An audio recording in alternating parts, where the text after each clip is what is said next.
ನಮಸ್ಕಾರ ಸ್ನೇಹಿತರೆ. ನೋಡ್ರಿ ಇಲ್ಲೇ ನಾನು ಏನೇನು ತೊಗೊಂಡಿದ್ದೀನಿ ಅಂತಂದರೆ, ಒಂದು ಬಟ್ಲು ಹೆಸರು ಕಾಳು ತೊಗೊಂಡಿದ್ದೀನಿ. ಆಮೇಲೆ ಒಂದು ಕಟ್ಟಿನಷ್ಟು ಮೆಂತ್ಯ ಪಲ್ಯನ ತೊಗೊಂಡಿದ್ದೀನಿ. ಇದನ್ನು ಹೆಸರು ಕಾಳು ಜೊತೆ ಅಂದ್ರೆ ಪ್ರವಾಸದ ಟೈಮ್ ಒಳಗೆ, ಈಗ ಪಿಕ್ನಿಕ್ ಹೋಗಬೇಕಾದ್ರೆ, ಊರಿಗೆ ಹೋಗಬೇಕಾದ್ರೆ, ಟ್ರೈನ್ ಒಳಗೆ ಅಥವಾ ಯಾವುದಾದ್ರೂ ಊರಿಗೆ ಹೋಗಬೇಕು, ಬುತ್ತಿ ಕಟ್ಕೊಂಡು ಹೋಗಬೇಕು, ಡಬ್ಬಿ ಕಟ್ಕೊಂಡು ಹೋಗಬೇಕು ಅಂತ ಅನ್ನೋ ಟೈಮ್ನಾಗ ಗಟ್ಟಿಯಾಗಿ ಈ ಕಾಳಿನ ಜೊತೆ ಮೆಂತ್ಯ ಪಲ್ಯ ಮಾಡೋದು ಹೆಂಗಂತ ತೋರಿಸ್ತೀನಿ ಅಂತ ಇಲ್ಲೊಂದು ಪಾತ್ರೆ ಕಾಯಕ್ಕೆ ಇಟ್ಕೊಂಡಿದ್ದೀನಿ. ನಾನು ಅವನ್ನ ಕುದಿಯೋದಕ್ಕೆ ಹಾಕೋತೀನಿ. ಈಗ ನೋಡ್ರಿ, ಇಲ್ಲೇ ಪಾತ್ರೆ ಒಳಗೆ ನೀರು ಕಾಯಕ್ಕೆ ಇಟ್ಕೊಂಡಿದ್ದೀನಿ. ಅಥವಾ ಕುಕ್ಕರ್ನೊಳಗೂ ಕುದಿಸ್ಕೋಬೋದು ನೀವು. ನೋಡ್ರಿ, ಇಲ್ಲಿ ನಾನು ಕುಕ್ಕರ್ಗೆ ಹಾಕ್ಕೊಂಡು ಒಂದು 3-4 ವಿಜಿಲ್ ಕೂಗಿಸ್ಕೊಂಡು ಹಿಂಗೆ ಹಣ್ಣಾಗುವಂಗೆ ಕುದಿಸ್ಕೊಂಡು ಬಿಟ್ಟಿದ್ದೀನಿ. ಈಗ ಇದನ್ನು ಮೆಂತ್ಯ ಪಲ್ಯದ ಜೋಡಿ ಹೇಗೆ ಮಾಡೋದು ಅಂತ ತೋರಿಸ್ತೀನಂತ. ಯಾರೆಲ್ಲ ನನ್ನ ಚಾನಲ್ನ ಫಸ್ಟ್ ಟೈಮ್ ನೋಡ್ತಿರ್ತೀರಿ, ಸಬ್ಸ್ಕ್ರೈಬ್ ಮಾಡ್ಕೊಂಡು ನೋಡಿರಿ, ಸಪೋರ್ಟ್ ಮಾಡಿರಿ, ಲೈಕ್ ಮಾಡಿರಿ. ಈಗ ಮೆಂತ್ಯ ಪಲ್ಯ ಜೊತೆ ಹೆಸರು ಕಾಳು ಜೊತೆ ಮೆಂತ್ಯ ಪಲ್ಯ ಮಾಡೋದನ್ನು ಅಂದ್ರೆ ಪಿಕ್ನಿಕ್ ಹೋಗುವಾಗ ಅದು ಡಬ್ಬಿಗೆ ಹಾಕ್ಕೊಂಡು ಹೋಗ್ಬೇಕಲ್ರಿ, ಹಾಗೆ ಗಟ್ಟಿಯಾಗಿ ಮಾಡೋದು ತೋರಿಸ್ತೀನಂತ. ನೋಡಿರಿ, ಇಲ್ಲಿ ಒಂದು ಪಾತ್ರೆನ ಕಾಯಕ್ಕೆ ಇಟ್ಕೊಂಡಿದ್ದೆ. ನಾನು ಎಣ್ಣೆನೇ ಹಾಕ್ಕೊಂಡಿದ್ದೆ. ಎಣ್ಣೆ ಕಾರೈತೆ. ಅದು ಬೆಳ್ಳುಳ್ಳಿ, ಹಸಿಮೆಣಸಿನ್ಕಾಯಿ. ನೋಡಿರಿ, ಈಗ ಕರಿಬೇವನ್ನು ಹಾಕ್ಕೊಂಡು ಒಂದು ಪ್ಲೇಟನ್ನು ಮುಚ್ಕೊಂಡು ಬಿಟ್ಟಿದ್ದೆ. ಈಗ ಇದಕ್ಕೆ ಈರುಳ್ಳಿ ಮತ್ತು ಟೊಮೆಟೊ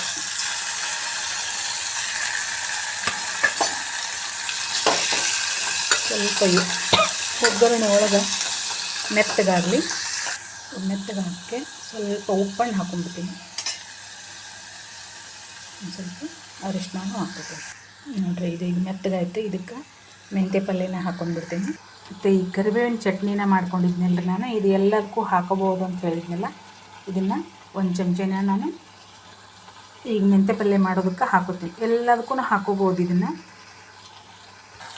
ನೋಡಿರಿ, ಇದನ್ನು ಮೆಂತ್ಯ ಪಲ್ಯಕ್ಕೂ ಹಾಕೋಬಹುದು. ಇದಕ್ಕೆ ಮಸಾಲೆ ಖಾರನ ಹಾಕ್ಕೊಂಡ್ಬಿಡ್ತೀನಿ. ಈಗ ಇದಕ್ಕೆ ಕುದಿಸಿಟ್ಕೊಂಡಿದ್ನಲ್ರಿ ಹೆಸರು ಕಾಳನ್ನು, ಇದನ್ನು ಹಾಕ್ಕೊಂಡ್ಬಿಡ್ತೀನಿ.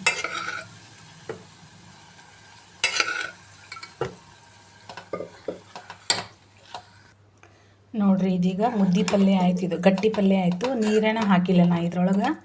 ಒಗ್ಗರಣೆ ಒಳಗಿಂದು ಟೊಮೆಟೊ ರಸ, ಈರುಳ್ಳಿ ರಸ, ಆಮೇಲೆ ಬೇಳೆ ಸ್ವಲ್ಪ ಕುದಿಸ್ಕೊಂಡಿದ್ನಲ್ಲ, ಇದಿಷ್ಟನ್ನು ಸ್ವಲ್ಪ ಕುದಿಸ್ಕೊಂಡ್ಬಿಟ್ಟು ಪಿಕ್ನಿಕ್ಕಿಗೆ ಹೋಗ್ಬೇಕಾದ್ರೆ, ಹೊಲಗಳಿಗೆ ಹೋಗ್ಬೇಕಾದ್ರೆ ಅಂದ್ರೆ ಸೋರಾಡಂಗಿಲ್ಲಲ್ರಿ, ಗಟ್ಟಿ ಮುದ್ದೆ ಪಲ್ಯ ಮಾಡ್ಕೊಂಡು ಈ ರೀತಿಯಾಗಿ ತೊಗೋಬೋದು. ಅಥವಾ ಬೇಡಪ್ಪ ಮುದ್ದೆ ಪಲ್ಯ ಬೇಡ, ಮನೆಯಲ್ಲೇ ಉಣ್ಣೋದೈತಿ ಅಂತ ಅನ್ನೋದಾದರೆ ಇನ್ನೊಂದಿಷ್ಟು ಬೇಳೆ ಕಟ್ಟನ್ನು ಅಥವಾ ನೀರನ್ನು ಸೇರಿಸ್ಕೋಬೋದು ಇದಕ್ಕೆ. ಇದು ಮುದ್ದೆ ಪಲ್ಯ. ಇದು ಪ್ರವಾಸದೊಳಗೆ ಹೋಗುವಾಗ ಇಷ್ಟನ್ನೇ ಸ್ವಲ್ಪ ಕುದಿಸ್ಕೊಂಡ್ಬಿಟ್ಟು ಆರಿಟ್ಕೊಂಡು ಡಬ್ಬಿಗೆ ಹಾಕೋಬೋದು. ನೋಡಿರಿ, ಇಲ್ಲಿ ಇನ್ನೊಂದು ಸ್ವಲ್ಪ ಬೇಳೆ ಕಟ್ಟಿತ್ತು, ಬೇಳೆನೂ ಇತ್ತು, ಅಂದರೆ ಹೆಸರು ಕಾಳು. ಆ ಕಾಳನ್ನು ನಾನು ಸೇರಿಸ್ಕೊಂಡ್ಬಿಟ್ಟೆ. ಕಾಳಿಂದ ಕಟ್ಟನೂ ಇತ್ತು. ಒಂದು ಸ್ವಲ್ಪ ನಮ್ಮ ಮನ್ಯಾಗ ಈ ರೀತಿಯಾಗಿನ ಇರೋದನ್ನು ಊಟ ಮಾಡ್ತೀವಿ ನಾವು. ಗಟ್ಟಿಯದನ್ನು ಊರಿಗೆ ಹೋಗುವಾಗ ಕಟ್ಕೊಂಡು ಹೋಗುವಾಗ ಅಷ್ಟೇ ಮಾಡ್ಕೊಂಡಿರ್ತೀವಿ. ಹಂಗೆ ಇದನ್ನು ಮನೆಯಲ್ಲೇ ಉಣ್ಣೋದಾದ್ರೆ ಈ ರೀತಿಯಾಗಿ ಮಾಡ್ಕೊಂಡಿರ್ತೀನಿ. ನೋಡಿರಿ, ನೀವು ಮಾಡ್ಕೊಳ್ರಿ ಈ ರೀತಿಯಾಗಿ ಹೆಸರು ಕಾಳಿನ ಜೊತೆ ಮೆಂತ್ಯ ಪಲ್ಯ. ಸ್ವಲ್ಪ ಕೊತ್ತಂಬರಿನೂ ಹಾಕ್ಕೊಂಡ್ಬಿಡ್ತೀನಿ. ಇದೀಗ ಕುದೀತಾ ಇದೆ. ಒಂದು ಪ್ಲೇಟನ್ನು ಮುಚ್ಕೊಂಡ್ಬಿಡ್ತೀನಿ. ಈಗ ಆಮೇಲೆ ತೋರಿಸ್ತೀನಿ. ನೋಡಿರಿ, ಒಂದು ಪ್ಲೇಟನ್ನು ಮುಚ್ಕೊಂಡ್ಬಿಟ್ಟಿದ್ನೆಲ್ಲ ನಾನು. ಸ್ವಲ್ಪ ಈ ರೀತಿಯಾಗಿ ಆಯ್ತು. ಈಗಿದು ಹೆಸರು ಕಾಳು ಮೆಂತ್ಯ ಪಲ್ಯ. ಹೆಸರು ಕಾಳಿನ ಜೊತೆ ಮೆಂತ್ಯ ಪಲ್ಯ ಎಷ್ಟು ಚಂದ ಬಂದದ ನೋಡ್ರಿ. ಟೇಸ್ಟ್ ಅಂತೂ ಭಾರಿ ಆಗಿದೆ. ಘಮ ಬರ್ಲಿಕ್ಕತ್ತದ. ಒಂದು ಪ್ಲೇಟನ್ನು ಏನು ಮುಚ್ಕೊಂಡು ಬಿಡ್ತೇವಲ್ರಿ ನಾವು, ಅದು ಘಮ ಅಲ್ಲೇ ಇರ್ತದೆ. ಅದು ಇದನ್ನು ನಮ್ಮ ಹಿರಿಯರು ಹೇಳ್ತಿದ್ರು ಹಿಂಗೆ. ಈಗ ನಾನು ಗ್ಯಾಸನ್ನು ಕುದ್ದಿಬಿಟ್ಟಿದೆ. ಈಗ ಆಫ್ ಮಾಡ್ಕೊಂಡ್ಬಿಡ್ತೀನಿ. ನೋಡಿರಿ, ಈ ರೀತಿಯಾಗಿ ಹೆಸರು ಕಾಳಿನ ಜೊತೆ ಮೆಂತ್ಯ ಪಲ್ಯನ ಮಾಡಿದ್ದನ್ನು ಇಟ್ಟಿದ್ದೀನಿ. ಮೊದಲೇ ನಾನು ರೊಟ್ಟಿನ ಮಾಡ್ಕೊಂಡಿದ್ದೆ. ಮಧ್ಯಾಹ್ನದ ಊಟಕ್ಕೆ ತಟ್ಟೆ ರೆಡಿ ಆಯ್ತು ನೋಡಿರಿ. ಮತ್ತು ಚಟ್ನಿನೂ ಮಾಡ್ಕೊಂಡಿದ್ದೆ. ಏನಿದು ಕರಿಬೇವಿನ ಚಟ್ನಿ. ಇದನ್ನು ಸ್ವಲ್ಪ ಪಕ್ಕಕ್ಕೆ ಹಾಕ್ಕೊಂಡು ಎಣ್ಣೆನಾದರೂ ಹಾಕ್ಕೋಬೋದು, ಹಾಗೇನಾದರೂ ತಿನ್ಬೋದು. ಇದು ಮಸ್ತಾಗ್ಯದ ನೋಡಿರಿ ಚಟ್ನಿ, ಹಸಿರು ಚಟ್ನಿ. ಈಗ ಊಟಕ್ಕೆ ತಟ್ಟೆ ರೆಡಿ ಆಯಿತು. ಜೋಳದ ರೊಟ್ಟಿಗೆ, ಚಪಾತಿಗೆ, ರಾಗಿ ಮುದ್ದೆಗೆ, ಯಾವುದಕ್ಕೆ ಬೇಕಾದಕ್ಕೂ ಒಳ್ಳೆಯದಾಗಿರ್ತೈತೆ ನೋಡಿರಿ. ಇದು ಹೆಸರು ಕಾಳು ಮೆಂತ್ಯ ಪಲ್ಯ ನೋಡಿರಿ, ನೀವು ಮಾಡ್ಕೊಳ್ರಿ ಈ ರೀತಿಯಾಗಿ. ಹಾಗೆ ಲೈಕ್ ಮಾಡಿರಿ, ಕಮೆಂಟ್ ಮಾಡಿರಿ, ಶೇರ್ ಮಾಡಿರಿ. ಇಷ್ಟೊತ್ತು ನನ್ನ ವಿಡಿಯೋ ನೋಡಿದ್ದಕ್ಕಾಗಿ ಧನ್ಯವಾದಗಳು.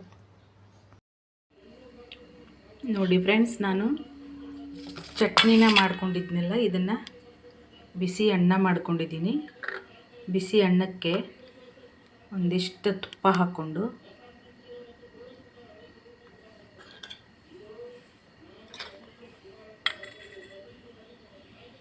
ಈ ಚಟ್ನಿ ಹಾಕ್ಕೊಂಡು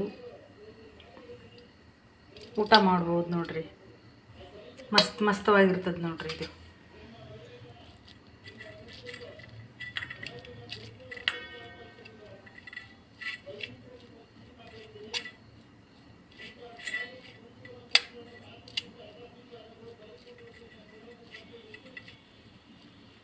ಹೀಗೆ ಕಲಿಸಿಕೊಂಡು ಸ್ವಲ್ಪ ನಿಂಬೆಹಣ್ಣನ್ನು ಹಿಂಡ್ಕೊಂಡು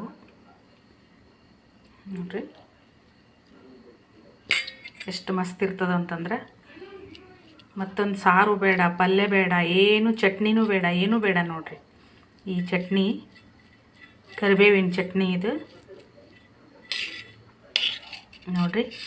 ನೋಡಿದರೆ ಬಾಯಲ್ಲಿ ನೀರು ಬರೋ ಹಾಗಿದೆ ನೋಡಿರಿ, ಎಷ್ಟು ಚೆನ್ನಾಗಿದೆ ನೋಡಿರಿ.